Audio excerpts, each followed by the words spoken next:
भारत ने 6 सितंबर को अलह सुबह लाहौर पर हमला कर दिया।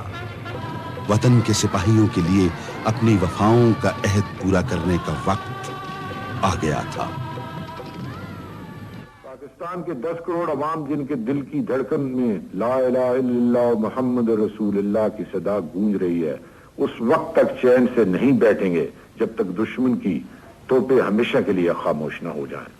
हिंदुस्तानी हुक्मरान शायद अभी नहीं जानते कि उन्होंने किस कौम को ललकारा है। हर बच्चा, जवान, बूढ़ा सर से कफन बांधे अपनी बहादुर अफवाज के शाना बशाना दुश्मन के मुकाबिल था।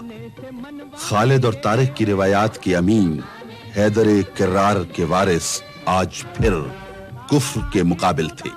उनका तन मन धन अपने देश पर कुर्बान था। अब हर सिपाही एक नाकाबिले शिकस्त फसील था जिसने दुश्मन की पेशकदमी रोक दी थी। पाक फौज के जवान तादाद में दुश्मन से कम थे, लेकिन उनके साथ कुव्वत थी सच्चाई की, सरमाया था ईमान का, अज़्म था अल्लाह और उसके हबीब सल्लल्लाहु अलैहि वसल्लम के नाम पर मर मिटने का। लाहौर में सिर्फ एक कंपनी ने 9 घंटे तक दुश्मन के पूरे एक ब्रिगेड को रोके रखा।